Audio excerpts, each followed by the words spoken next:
Akong pagtahod sa atong mahal nga kura-paruko, amahan sa parokya Father Windel, sa iya mga kaabag nga pari, Father Rodiard and Father Matt, mga lumilihok sa parokya, mga kadaguan sa ato ang parokya sa ni San Roque sa Lipata, mga sakop sa fiesta committee nga niya din karon, mga hermana mayor o hermano mayor, uban sa tagsa-tagsa ka mga pamilya, mga devotos, mga pilgrims, mga parokyano katawhan sa Dios, kaninyong tanan biin.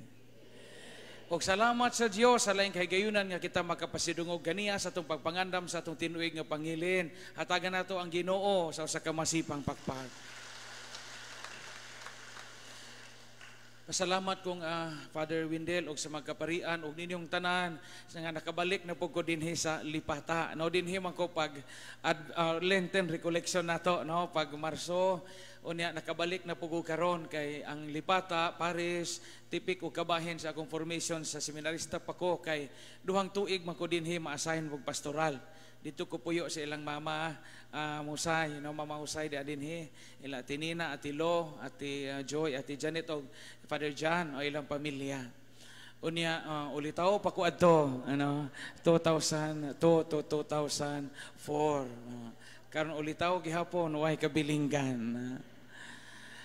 Unya nalipay po ko kay nadungan ahong schedule karon kay gipahatag po kog talk dito sa Archdiocesan Congress man to sa Healing Congress sa IEC ni Dr. Rene Buliser, natuhog ra ahong mga lakaw.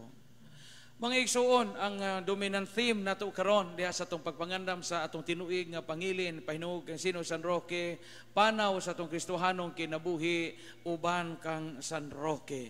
Nga naila nato isip patron tigpangamaog dalang panan, mananambal sa mga sakit. Healer.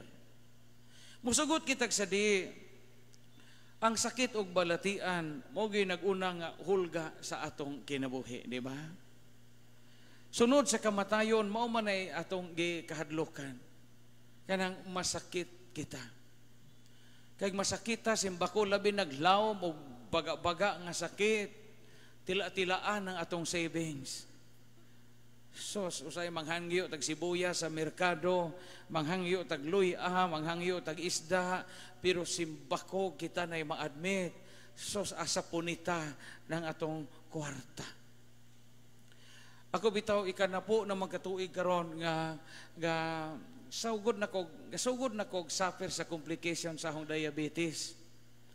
Na-diagnose kog diabetes 2015 pa. Karong gahinahinay na jud og paningil na ho ang diabetes. Atong Pebrero gioperahan ko mata, duha ka mata kay hinganap ang pananaw. Sos 150,000 po. Unya karon nadugangan na po dohong tambal kay gawas nga diabetic, taas po cholesterol, taas og uric acid, high blood na po, gidugangan na po og amlodipine. Sos Ginoo niya lately na po ko'y problema sa heart. Manang usahay, di na ko sa doktor sa Tagbilar, di na ko mutugan, usay-say yung pamation. Kaya kada tugan, lain naman pong resita. Yung Ginoo ko, di na lang ko magsaba. Kumusta mga kapatid? Okay ra, do. Sige, lisod, naglilihok, usahay. Nakaroon bitaw na ko'y sakit, murag sugod nagpaningil ang mga sakit sa lawas. 1 month na ninaho, kanang padung ko matug magabi kay bumong sa buhaton, magsuot so kog brief nga hinlo og piskay. No? Kay mahadlo ko ini kamatag to anak ko sa punerarya. No? Sa una magsuot magog brief nga paok nga bahala og way musay diha kay aki sa may mutan-aw pari man. No? Pero karon mag-brief na jud puti nga Hanford kay simba ko og di na ta kamata. Ingon ni ana. Realidad sa sakit og balhatian naa gahulga kanunay sa atong kalibutan. Unya kay naa man ang sakit og balhatian sa kalibutan, apil sa gabalay sa kalibutan nga kuwang sa kahingpitan. Nanginahanglan kita kanunay og dalangpanan. Sa atong physical illnesses, mudangop kita sa mga doktor. Apan sa spiritual nato nga well-being, na midangop kitag panabang gikan sa langit. Panabang gikan sa Ginoo o panabang pagampo pangaliya pangama ni Senior San Roque. Amen? Di po lalim ni magpatambal ta. Na istorya sa usa ka maestra magtutudlo nga kuwang isang sweldo ba kay daghang itong estudyante college, daghang loan in taon kay daghang pagigastuan. Kauno na ag maestra nga manambaw na naman ko, no? Kay kaliwat mo po sila mananambal. Yang gibutangan diya sa pultahan sa iyahang classroom og mananambal for hire. Unya og maayo mo nako ingon dito sa karatog, maayo mo nako mohatag mo og 500. Pero di mo maayo mapatambal mo nako, ako'y hatag ninyo 1,000. Di po'y usa ka security guard nga labaw pong gakamalisod sa kinabuhi. Gusto po niyang pangwartahan ng maestra kapasumangil siya nga na sakit. Hingad to siya sa maestra. Madam, tambali ko. Nagsama imong sakit, sir. Kanang nahong dila, murag way lasa. Di ko kabatik tamis, tabang parat or aslom bahong dila. Kubid tingalini, nga nawadaan magkog panglasa. Ingon dito maestra, sayang kasaligan, inday, kuha atong milagrosong garapa, kay itong patuan ang dila ni sir. Pagpato pa, lang nga sir, pagpato pa, ingon ag sikyo, gasolina man na. Uy, ingon ag nanambal nga maestra, uy, nakabalik na ka sa imong taste. Bayad og 500. Lagot kay sikyo. Ingon nagsikyo nga yati na isahan ko. Kay gasolina man gipato, kay balik isang lasa. Di gimahimo ni alkansi ko ni imbis ako'y mangwarta aning mananambala. Ako manoy na kwartahan, balik ko ugma. Pagbalik ugma, yun pag sana man po imong sakit, sir. Yun pag sikyo nga. Mura man kog na amnesia. Di na magkahinumdum sa mga nanghitabo sa akong kinabuhi. Bisag kahapon pa, gabi pa, wala ko'y memory. Yan na pag maestra nga mananambal nga. Inday, kuha atong milagrosong grapa kay patuan na to si sir, yang dila. Pag aksyog pato, ingon naman po ag sikyo nga, basig gasolina na gahapon. So, nabalik man din yung memory, sakpa na po siya. Ingon ng maestra nga manambal, hatag og 500. Libo na. Sus, lagot kay sikyo. Iyon nagsikyo nga di na ni mahimo. Kinahanglan og makabawi nagyug ko kay libo na alkanse. Balik na pud siya sa ikatulong adlaw. Ingon nagsikyo. Usan ayon ag mananambal ang teacher. Sana ba po imong sakit? Sige magag-anhi. Ingon na pud ang guard nga gapagaron ingnon para makabawi. Di na ko kakita. Hanap na hong pananaw. Di na gyud ko makakita bisag duol. Ingon nagmaestra, di ko na ko pasalig anak. Kay biyan may kompetensya ng mag-ayo og hanap ang pananaw. Sige, muhataw ko ni mag 1,000. Itunuwag kwarta ag sikyo. Pagtanaw sa sikyo sa kwarta yung magsikyo, 500 laman lagi ni. Sakpa na po siya nga. Sakto dahil pananaw na. Bija ijang 1,500. Patambal. Sa panahon ni Senior San Roque, lisod pa ang pagpatambal. Dili pa karon nga kaluoy sa Ginoo nga palaran gutang nga natawo puta nining yugto sa panahon nga medyo nagkaanam nagka-improve og maayo na ang dagan sa siyensya ug sa medisina. Panahon ni San Roque wa pay laboratory. Panahon ni Senior San Roque wa pay swab. Panahon ni Senior San Roque wa jamoy alcohol, wa sanitizer, wa jamoy mga kanang cardiac panel, mga ultrasound, giyamo, jamo na tanan. Abisan god ako, na mga tiguang ani nakaabot pa mo sa panahon nga di pa pod uso ang pagpadoktor. Labi na ako kay taga-bukid ko sa Bohol. Sa una, kinumdum ko, nahagbong ko kanang gaduyan-duyan og palwa og lubi anang daplin anang basak. Nagiubo ko nga mura ko gihutoy nga wa maayo. Wa makudad-an ni nanay sa doktor kay gawas nga wa mi kapadoktor, layo man. Dito ko gida ni nanay sa tambalan. Sos ag mananambal pag ato gihika pag humbuhok pag human giludan og hukaw nga pirting taguka. Oh, gibutang dinhi sa alimpo og tibihon ra ba joto si jaon ja. Ingon po jud manambaw pag human ayaw kaligo doy tulo ka adlaw. Hesus Ginoo Hingtapot murag jail ag laway sa murag gatas nga milkmaid. Hintuo po ko kay mo may giingon sa mananambal. Ana ang mga pamaagi sa una sa wa pa ta ika-afford og doktor. Nga masamad bitaw ta sa una glansang, di ba?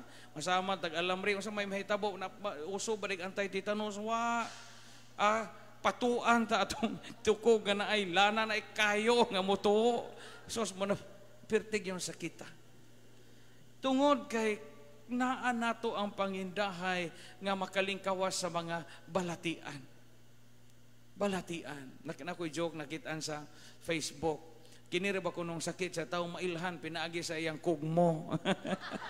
Wala may kugmo rong kay di naman ta magsuga og suo og ganang barilya. Kay matud pa sa maong joke og imo ko nung kugmo tamis imong sakit diabetes. Og aslom ko na imong kugmo hyperacidity. Nagpait ko no imong kugmo na kuno kay sakit sa atay. Pero tilawan ko no imong kugmo sakit sa utok. Matang.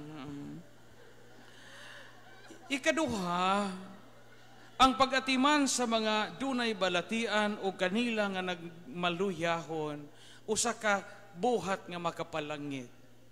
Muna nakapasantos ni San Roque. Padung mato sa pilgrimage, so nakaagi siya lugar nga mihasi ang kamatay. Wala siya mo padayon. Hingpabilin siya sa maong lungsod, maong lugar nga dahay kamatay o gasilbi sa masakiton o hangtod nga siya mismo nataptan sa maong peste. Di ba yalalim ni mag-alimat ag masakiton? Di lalim ning mag-alimata o tigulang nga masakiton, tigulang nga nagluya o mga tao kauban sa pamilya nga gitakbuyan og balatian. Pero sagrado din ang abuhat. Makapalangit na o makapasantos na. Mga ayaw gyud og reklamo og ayaw pagsigig pagulbol og mag-alimatag masakiton. Kay murag atong gisirad-an ang kahigayunan nga makapalangit na nato. Kamong na mga tiguang dinhi nga masakiton, alimahin na sila. Ayaw jabui og inini tubig na agwantaha. Di lalim na magalimag kag tiguang nga giango-ango, nga mo pay paghipos niya sa iyang ihi nakaigit na pud atong supa. Manungo bitaw ta usay kanus ka mamatay na nay wa na kay classmate na. Pero magngana ta wa tay indulhensya. Si San Roque gaatiman sa mga masakiton diha sa tuman nga kamahigugmaon. Imagine dato guni. Anak gumirador sa Montpellier, France. Pero he left his fortune just to serve the sick.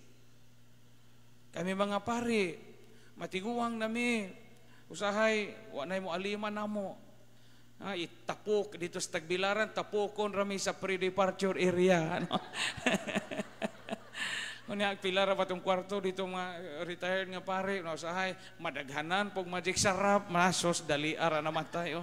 Usang buwan ra. Usahay luoy, biya po may mga pare. Kinhanglan po, big na ay mo alima o mo atiman na mo. Ngay mo atiman, kay matiguang na, kaysa may among kadangpan, labi nagwa na po may pamilya, iyahay nagkinabuhi. Mga ayaw kalimti, atiman na po may mga pare o matiguang nami. Kaya matiguang nami, di naman po may magkadimao. Anguhon nami, inigmisa na mo, kaduha nami mag-amahan na mo. Na usahay, imbis, ustiyas, isaka, ibayaw, microphone mo ay nasaka. Dahil pare nga tiguang sa Tagbilaran gamisa, usok pa man tog lapel, kanang lapel bitaw ani, na-connected na microphone gamay, connected man na strumpa atong kapanaryo. Wa man niya ma-off ag lapel, nasungot ag pare kay gamisa siya, daghan diha po'y mga altar boy nga sige panguha sa kolekta, no? Pag exit niya dito, singgit siya dito, wa ma-off ag yung microphone. Ingon siya sa Sakristan Mayor, siguro ag hipos ng kolekta, bahala ng watermelon og saging. Siguro ag hipos ng kolekta, bahala ng watermelon. Ang pag-atiman og masakiton, makapalangit na. Sa Ebanghelyo karon nga gibasa, ingon ag mga Hudiyo, samay among timailhan nga buhaton namo ang kabubuton sa Dios. Ingon ang Ginoong Hesukristo, kung magbuhat kamo sa gisugo sa amahan. Si Jesus nangayo pog masakiton. Si San Roque hingtabang og pagatiman og masakiton. Kung gusto kita nga makapahaom sa tema sa atong piyesta karon sa kinabuhi ni San Roque, dako na tong obligasyon, moral obligation to care for the sick.